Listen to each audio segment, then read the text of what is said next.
प्रांजल online classes में आपका हार्दिक स्वागत करता हूं मैं दोबारा। ठीक है, आज हम ले रहे हैं क्लास 10th का जो हमने पहले चैप्टर शुरू किया था वो कार्बन और उसके यौगिक। ठीक है, इस पार्ट के अंदर हम कार्बन परमाणु की प्रमुख विशेषताएं पढ़ेंगे।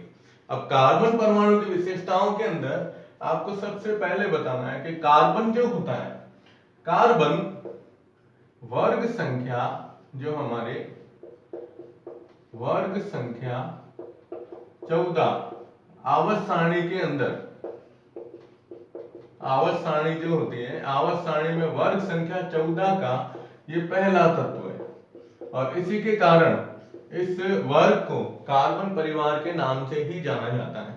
ठीक है, और एक चीज और बता देता हूं कि ये कार्बन जो होता है उसे आवर्त सारणी का, यानी आवर्त सारणी जो अपन देखते हैं उसमें 118 तत्व दिए गए, उन 118 तत्वों में से ये मात्र एक अकेला चंचल तत्व के नाम से जाना जाता है, यानी बहुत ही चंचल होता है ये व्यवहार के अंदर।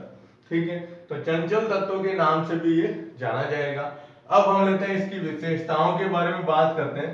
तो विशेषताओं में जैसे मैंने पहली विशेषता तो आपको ये बताई, वर्ग संख्या 14 का पहला तत्व है आवर्त सारणी के अंदर जिसका परमाणु क्रमांक होता है 6 और 6 के हिसाब से जब आप इसका इलेक्ट्रॉनिक विन्यास बनाओगे तो इसका इलेक्ट्रॉनिक विन्यास है 1s2 2s2 और 2p2। ठीक है, और जनरली ऐसे देखते हो तो k कक्षा के अंदर 2 इलेक्ट्रॉन और l के अंदर कितने होते हैं, 4 इलेक्ट्रॉन इसके अंदर पाए जाते हैं। कितने इलेक्ट्रॉन है, बाह्यतम कोष्ठ में इलेक्ट्रॉन की संख्या होती है 4। और जब आप इसकी संयोजकता की बात करते हैं, ठीक है ना, तो संयोजकता में ये दर्शाया गया है कि ये सामान्य रूप से 4 संयोजकता प्रदर्शित करता है। अब +4 है या -4 है उसके अनुसार अगर आप अपने हिसाब से देखेंगे तो इसमें हम ये लिखेंगे कि जैसे मान लो कार्बन की बाह्यतम कक्षा में 4 इलेक्ट्रॉन थे L के अंदर। ठीक है, अब इसके 4 इलेक्ट्रॉन है तो अष्टक पूर्ण करते हैं। संयोजकता का मतलब होता है अष्टक पूर्ण करना। तो अष्टक पूर्ण करने के लिए हम क्या करेंगे, इसमें 4 इलेक्ट्रॉन जोड़ेंगे। अगर आप इसमें 4 इलेक्ट्रॉन जोड़ते हो तो इलेक्ट्रॉन की सामान्य इसके अंदर संख्या होती है 6। ठीक है, और प्रोटॉन की संख्या भी कितनी होती है, 6 ही होती है। प्रोटॉन परमाणु के नाभिक में पाए जाते हैं। ठीक है, अब आप इसमें 4 इलेक्ट्रॉन जोड़ रहे हो तो 4 इलेक्ट्रॉन जोड़ते ही इलेक्ट्रॉन की संख्या तो 10 हो जाएगी, लेकिन प्रोटॉन की संख्या कितनी रहेगी, 6 रहेगी। तो बाह्यतम कक्षाओं के अंदर इलेक्ट्रॉन या ऋणावेश का मान ज्यादा होने के कारण, ठीक है ना, यह प्रोटॉन को अपनी तरफ आकर्षित कर सकता है, इसलिए इसमें हम 4 इलेक्ट्रॉन जोड़ेंगे नहीं। ठीक है, अगर आप इसमें 4 इलेक्ट्रॉन घटाते हैं, जैसे मान लो इसमें इलेक्ट्रॉन की संख्या 6 थी और इस 4 इलेक्ट्रॉन को निकाल दो बाहर, अब इनको 4 को निकालेंगे तो पीछे कितने रहेंगे, 2 इलेक्ट्रॉन। अब जैसे ही आपने 4 इलेक्ट्रॉन निकाले पीछे रहे 2, लेकिन प्रोटॉन की संख्या है 6। अब यहाँ प्रोटॉन धनावेशित है तो प्रोटॉन 6 है और इलेक्ट्रॉन 2 है, तो क्या होगा, 6 इलेक्ट्रॉन 2 इलेक्ट्रॉन को अपनी तरफ आकर्षित कर सकते हैं। तो इस आधार पर हम ये कह सकते हैं कि कार्बन परमाणु जो होता है वो +4 या -4 अगर संयोजकता प्रदर्शित करता है तो बहुत ही क्या होता है, ये एक मुश्किल काम है। ठीक है, इसलिए कार्बन के अंदर एक प्रवृत्ति पाई जाती है और ये होती है सहसंयोजक बंध बनाने की प्रवृत्ति। सहसंयोजक बंध जिसे हम कोवैलेंट बॉन्ड के नाम से जानते हैं, कोवैलेंट बॉन्ड के नाम से जाना जाएगा। ठीक है, तो सहसंयोजक बंध का मतलब आप ये कह सकते हैं कि जब कोई भी दो समान या असमान परमाणु परस्पर एक दूसरे के साथ में समान संख्या में इलेक्ट्रॉन की साझेदारी करते हैं तो इलेक्ट्रॉन की साझेदारी के द्वारा बनाया गया जो बंध होता है उस बंध को हम सहसंयोजक बंध कहते हैं। ठीक है, अब कार्बन अपनी संयोजकता पूर्ण करने के लिए, संयोजकता मतलब बाह्यतम कोष पूरा करने के लिए किस प्रकार से अलग अलग बंध बनाता है, तो देखिए आप इसके अंदर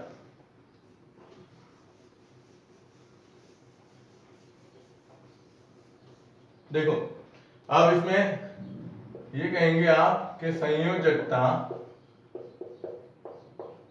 को पूर्ण करने के लिए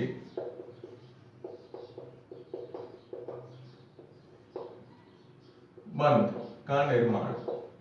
ठीक है, अब इसके अंदर इसमें अलग अलग प्रवृत्ति लेंगे हम। जैसे फर्स्ट पॉइंट, 4 एकल बंध द्वारा, कितने 4 एकल बंध के द्वारा ये अपना अष्टक या संयोजकता को पूर्ण करता है। जैसे हम उदाहरण लेते हैं, ये सी, जैसे हमने लिया मेथेन, ये मेथेन। ठीक है, अब देखिए आप, इसमें कार्बन जो है हाइड्रोजन परमाणु के साथ में जुड़ा हुआ है। अब कार्बन से कितने हाइड्रोजन जुड़े हुए हैं, 4। अब इसकी संरचना को कैसे बनाया गया है, सहसंयोजक के द्वारा। तो देखो आप, कार्बन के बाह्यतम कोश में जैसे हमने लिया K के अंदर 2 और L के अंदर कितने हैं, 4 इलेक्ट्रॉन। हाइड्रोजन परमाणु के बाह्यतम कोश में 1 इलेक्ट्रॉन ही है, सिर्फ 1 इलेक्ट्रॉन। तो हाइड्रोजन कार्बन के साथ में आसानी से 1 इलेक्ट्रॉन का साझा कर सकता है, क्योंकि ये कहा गया है कि कार्बन और हाइड्रोजन की जो विद्युत ऋणता है, वह विद्युत ऋणता लगभग समान होती है। इसी कारण ये आसानी से एक दूसरे के साथ में सहसंयोजक बंध का निर्माण कर सकते हैं। ठीक है, अब देखो आप, CH4, ये आप जानते हो, इसको मेथेन कहते हैं, जो गैस के रूप में पाई जाती है। अब इसका निर्माण कैसे हुआ, तो इसके लिए कार्बन लिया हमने। ठीक है, कार्बन के, अब सबसे पहले आपको लेना बाह्यतम कोश, 4 इलेक्ट्रॉन। तो पहले आप कार्बन के 4 इलेक्ट्रॉन बता दो, ये हमने 4 इलेक्ट्रॉन बाह्यतम कोश के।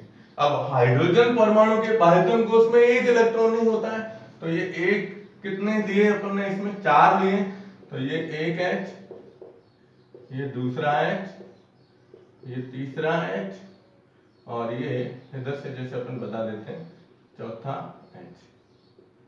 ठीक है, ये बता दिया।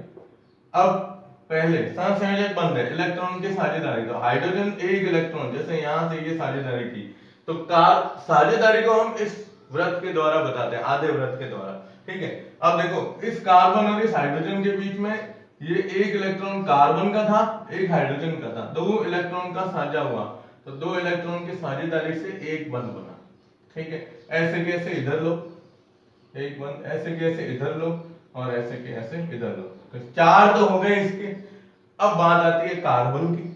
तो कार्बन ने अपने 4 इलेक्ट्रॉन की साझेदारी हाइड्रोजन से की थी, इसलिए अब ये कार्बन परमाणु इन चारों हाइड्रोजन से उसके 1-1 इलेक्ट्रॉन की क्या करता है, साझेदारी करता है। अब उसके इलेक्ट्रॉन की साझेदारी की जब बात करते हैं तो इसको यूं दर्शाएंगे, ये इसके द्वारा। अब देखो आप, 1 2 3 4 5 6 7 और 8, ये 8 इलेक्ट्रॉन हो गए।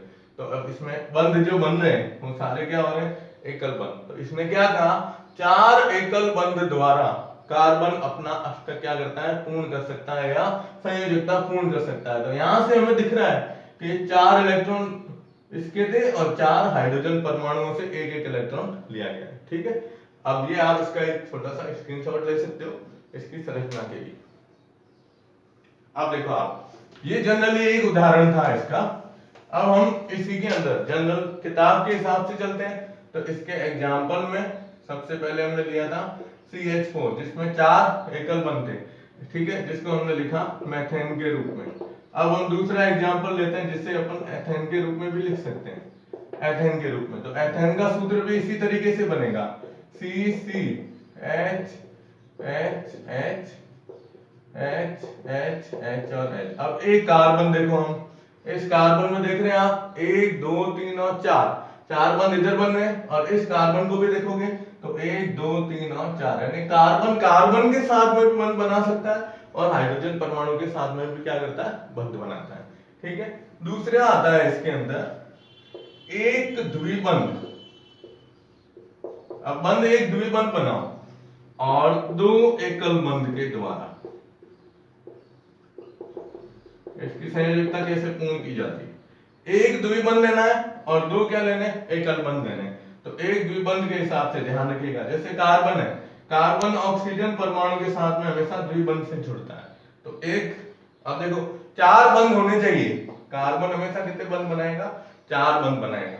तो 2 इधर हो गए, एक हाइड्रोजन इधर आया, एक हाइड्रोजन इधर आया। अब इसको एक साथ लिखते हैं, तो इसको लिखा जाता है HCHO, जिसे नाम दिया गया है फॉर्मेल्डिहाइड के रूप में। ठीक है, अब ऐसे के ऐसे C डबल बॉन्ड O, इधर लिखा मैंने CH3 और इधर भी लिखा CH3।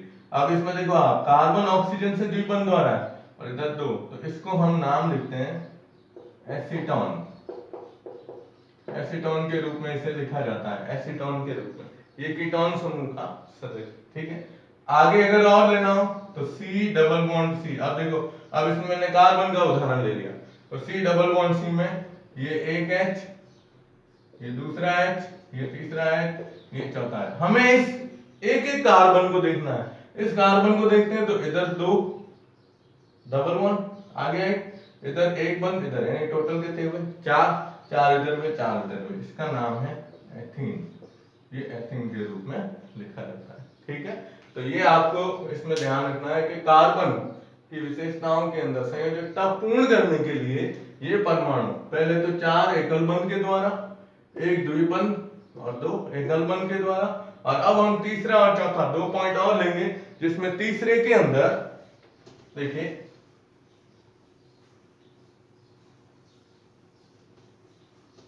अब जैसे तीसरा लेते हैं तो तीसरे पॉइंट में आपको बताना है एक त्रिबंध, ठीक है, और एक एकल बंध। अब आप भी समझिए, एक ट्रिपल बॉन्ड और एक क्या है सिंगल बॉन्ड के द्वारा। अब एक ट्रिपल बॉन्ड और सिंगल बॉन्ड की जब बात की जाती है तो कार्बन नाइट्रोजन परमाणु के साथ में एक त्रिबंध बनाता है, ठीक है। अब देखो इधर से 3 बंध ये हो गए और चौथा बंध जैसे मैंने यहाँ पर बता दिया हाइड्रोजन, तो इसको हम प्रदर्शित करते हैं HCN, जिसे नाम दिया गया है हाइड्रोजन साइनाइड, ठीक है, हाइड्रोजन साइनाइड के रूप में इसे लिख सकते हैं। और भी बताना हो तो आप ये बता सकते हो, देखो एक एक है दोनों बंध, तो कार्बन और कार्बन के बीच में एक ट्रिपल बॉन्ड भी बन सकता है, ठीक है। तो अब 2 कार्बन के बीच में एक ट्रिपल बॉन्ड बना, तो इस कार्बन को 1 नंबर, इसको 2 दिया। अब देखो ये 3 बंध इधर है, तो एक अपन ने इधर लिख दिया H, उधर 3 है तो इधर लिख दिया H, यानी ये लिखा जाता है HC ट्रिपल बॉन्ड CH। इसमें भी बंध संख्या 4 आ रही है, ठीक है। इसको नाम दिया गया है एसिटिलीन। ये है एसिटिलीन गैस के रूप में लिखी जाती है, जिसका उपयोग जो होता है वो जो कच्चे फल होते हैं उन फलों को पकाने के अंदर ये गैस काम में ली जाती है, ठीक है। और लास्ट आता है इसमें चौथा, देखो हमने 4 एकल बंध बनाए, फिर 4 में से एक द्विबंध बनाया और 2 एकल बंध बनाए, फिर हमने क्या किया एक त्रिबंध बनाया और एक एकल बंध बनाया। अब इसमें स्थिति आती है लास्ट, वो है 2 द्विबंध द्वारा,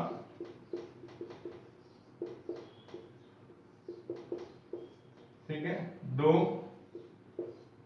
द्विबंध द्वारा। और इसका सबसे अच्छा उदाहरण है कार्बन के लिए, आप जानते हो एक गैस होती है कार्बन डाइऑक्साइड, ठीक है। कार्बन डाइऑक्साइड गैस जो होती है इसको हम प्रदर्शित करते हैं C डबल बॉन्ड O और डबल बॉन्ड O के रूप में। और उदाहरण लेना चाहो कार्बन के हिसाब से तो यूं लिख सकते हैं C डबल बॉन्ड, इधर डबल बॉन्ड, दोनों तरफ डबल बॉन्ड, एक कार्बन इधर जोड़ दो, एक कार्बन इधर जोड़ दो। अब यहां पर आ रहा है ये C, इधर 2 और 2, यानी इस कार्बन की संयोजकता पूरी हो गई, ठीक है। अब इसके हिसाब से बताओगे तो 2 डबल बॉन्ड होने चाहिए। अब यूं लिखेंगे, आगे तो कोई चीज लिखनी पड़ेगी, तो इसको और भी आप लंबे श्रृंखला के रूप में, तो कार्बन कार्बन इस तरह से भी बंध बना सकता है इसमें, ठीक है। और यहाँ भी आपको ध्यान रखना है। तो ये कार्बन परमाणु जो होता है, कार्बन परमाणु की मुख्य रूप से ये विशेषताएं होती है, और इससे सबसे अच्छी और मोस्ट इंपॉर्टेंट विशेषता है वो है कैकुले वैज्ञानिक जो थे, कैकुले वैज्ञानिक के द्वारा एक सिद्धांत दिया गया था जिसे हम चतुस्संयोजी सिद्धांत कहते हैं।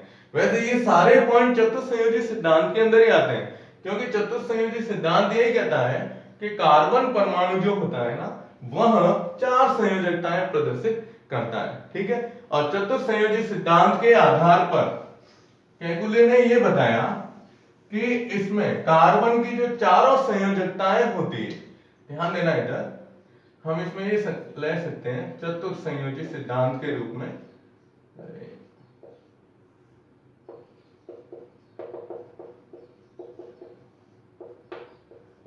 इसके रूप में भी लिख सकते हैं जो अभी अपन ने पढ़ा है वो पूरा, और ये केकुले वैज्ञानिक के द्वारा ही दिया गया था, जो हमने अभी 4 पॉइंट बताए थे। अब इसमें इन्होंने ये कहा है कार्बन अपनी 4 संयोजकताएं जो पूर्ण करता है, तो चारों संयोजकताएं एक समचतुष्फलक के जो 4 कॉर्नर होते हैं, उन 4 कॉर्नर के रूप में ये उनके ऊपर पाया जाता है। अब आप इसको मिलाओगे तो इसको मिलाएंगे तो ये 1 2, ठीक है, ये 3 यहां से, और चौथा जो बंद बनेगा वो इस तरह से, तो ये एक चतुष्फलकीय संरचना के रूप में बनेगा। और इसके ऊपर मेथेन जो होता है, मेथेन के अणु की संरचना इन्होंने दी थी। मेथेन के अणु की जब बात करते हैं तो मेथेन में कार्बन 1 है, जिसमें ये 4 हाइड्रोजन परमाणु चतुष्फलक के इस प्रकार से कोणों के ऊपर पाया जाता है। 1 मिनट,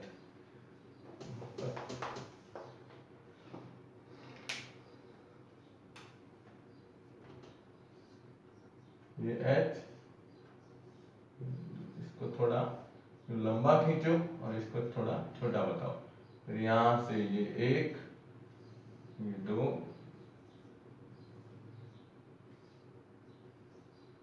ठीक है, इसको जोड़ दो 3, ये बंद इसके साथ ही जुड़ेगा यहां से, और चौथा बंद ये बताओगे ये CH4 की संरचना है। और CH4 में जब हम बंद की कोण की बात करते हैं तो इसमें बंद कोण का मान जो होता है ना वह 109 डिग्री और 28 मिनट बंद कोण के रूप में लिखा जाता है। तो CH4 में यूं रहेगा कि कार्बन 1 है।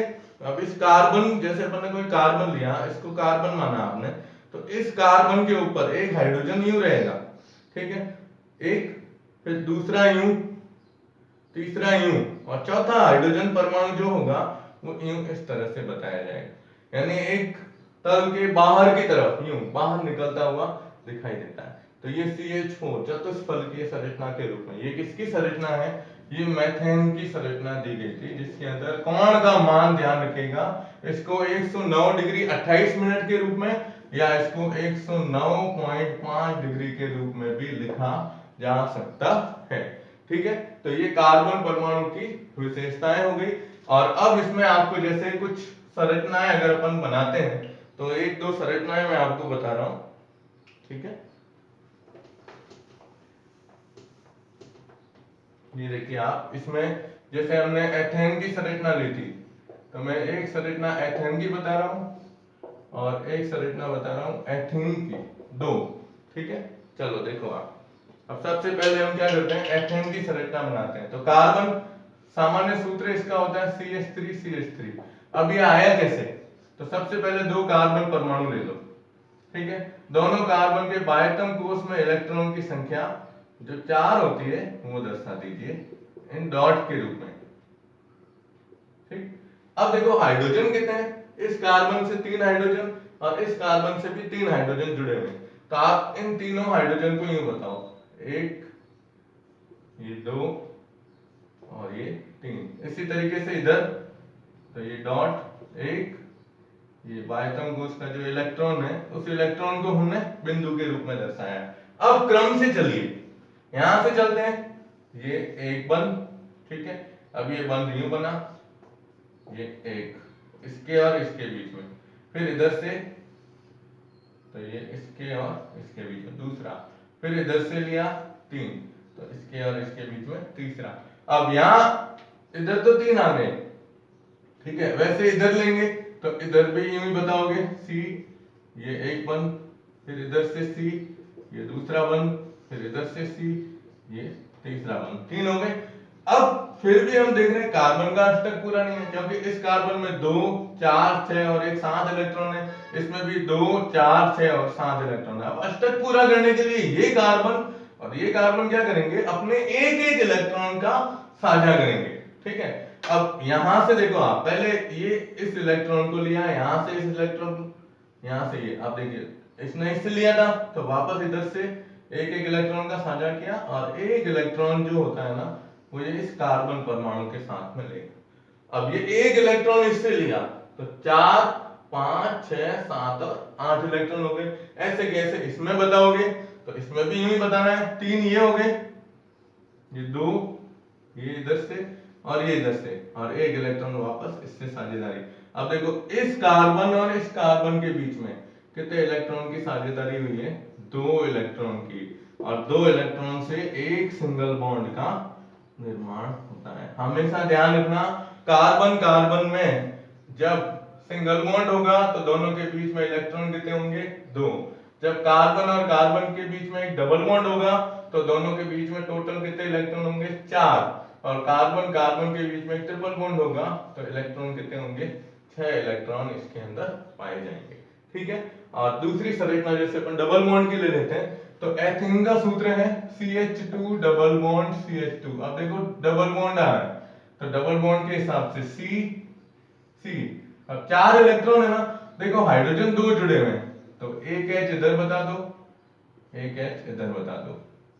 अब इधर से एक H इधर बता दो और एक H इधर बता दो। कार्बन के बाह्यतम कोश में अब 4 है तो एक इलेक्ट्रॉन इसके सामने बताओ, एक इलेक्ट्रॉन इसके सामने, पीछे कितने रहे, 2 इलेक्ट्रॉन इधर बता दीजिए। ऐसे कैसे, इधर 1 2 और इधर आ गए ये 2 इलेक्ट्रॉन। ठीक है। आप साझेदारी कर लो, साझेदारी करोगे यहां से एक तो ये C और H के बीच में एकल बंध आ गया। ठीक है। फिर इधर से 2 तो ये C और H के बीच में एक। अब इधर की बात करते हैं तो ये इधर और ये इधर, तो यहाँ से एक H और यहाँ से एक H। अब बात आई इलेक्ट्रॉन का, इसमें कार्बन का अष्टक पूरा करने की। तो अष्टक पूरा करने के लिए देखो आप 1 2 3 4 5 6 इलेक्ट्रॉन है, 8 होने चाहिए तो 2 इलेक्ट्रॉन यहां से लेगा। 2 इलेक्ट्रॉन यहां से लेने का मतलब ये यहां से यूं बताओगे आप, ये यूं। अब गिनो इसमें 2 4 6 और 8 इलेक्ट्रॉन हुए। अब जैसे इसने 2 इलेक्ट्रॉन का साझा किया है वैसे ये भी 2 इलेक्ट्रॉन का साझा करेगा, तो 2 4 6 और 2 इलेक्ट्रॉन यहां से आ गए, ये हो गए 8 इलेक्ट्रॉन। तो दोनों के बीच में कौन सा बंध बनेगा, ट्रिपल बॉन्ड बनेगा। ठीक है। ये एथिन की संरचना है। और एक तीसरी अपन ले लेते हैं जैसे एथाइन, जो हमने लिया नाम एसिटिलीन। ठीक है। अब एसिटिलीन की संरचना बनाओगे तो इसमें होता है कार्बन कार्बन के बीच में ट्रिपल बॉन्ड और इधर H और इधर H। अब इसकी संरचना तो सबसे सरल है। ठीक है ना। अब इसकी संरचना में हम क्या करेंगे, देखो ये कार्बन लिया, इसके अंदर यहाँ पर एक हाइड्रोजन है तो इधर एक H बता दिया, इसका एक इलेक्ट्रॉन बता दिया, एक इलेक्ट्रॉन कार्बन का, और इधर 3 इलेक्ट्रॉन बता दिए, 3। ठीक है। वैसे के ऐसे कि इधर इसके 3 इलेक्ट्रॉन और एक इलेक्ट्रॉन इधर से, ये एक, और हाइड्रोजन परमाणु का एक इलेक्ट्रॉन ये हो गया यहां से। ठीक है। अब आप एक बंध इधर बताओ, 2 इलेक्ट्रॉन से ये बंध बना, इधर से एक बंध बताओगे ये बंध बना। अब देखो 2 3 5, अब 3 इलेक्ट्रॉन रहे तो अब ये क्या करेगा, यहां से पूरे के पूरे ये इस तरह से बंध बनाएगा। तो एक इलेक्ट्रॉन हाइड्रोजन परमाणु का, 4 इलेक्ट्रॉन इस कार्बन के, 4 और 1 5, और 3 इलेक्ट्रॉन दूसरे वाले कार्बन परमाणु से बंध बनाता है। उसी तरह इसमें भी यही होगा। तो इसके अंदर आप लेंगे तो 2, पहले ये ले लो 1 2 और 3 5, और फिर ये ले लो, यानी देखो आप बीच में टोटल 6 इलेक्ट्रॉन आ रहे हैं। तो 6 इलेक्ट्रॉन के कारण इनके बीच में बंध कौन सा बनता है, त्रिबंध बनता है। तो इस प्रकार से हम कह सकते हैं कि ये जो यौगिक होते हैं, ठीक है ना, इन यौगिकों के अंदर एकल बंध, द्विबंध और त्रिबंध का निर्माण कैसे होगा। और ये गुण कार्बन का जो होता है कि कार्बन, एक कार्बन दूसरे कार्बन परमाणु से जैसे आगे से आगे जुड़ता जाता है तो उसे कार्बन का सबसे महत्वपूर्ण गुण कहते हैं, जिसे कहा जाता है श्रृंखलन का गुण, श्रृंखलन का गुण। ठीक है। तो आशा करता हूं मैं आपको ये सब चीजें समझ में आई होगी। ये 10th क्लास के लेवल के हिसाब से है, इसलिए मैंने इसको थोड़ा धीमी गति से समझाया। आप इसका स्क्रीनशॉट लेंगे। ठीक है। तो धन्यवाद। आशा करता हूं आपको ये चीज समझ में आई होगी। आगे वाले चैप्टर के अंदर, आगे वाले टॉपिक में हम लेंगे कि कार्बन के जो ये कार्बनिक यौगिक बने हैं, इन यौगिकों का वर्गीकरण किस प्रकार से होता है। धन्यवाद बहुत बहुत।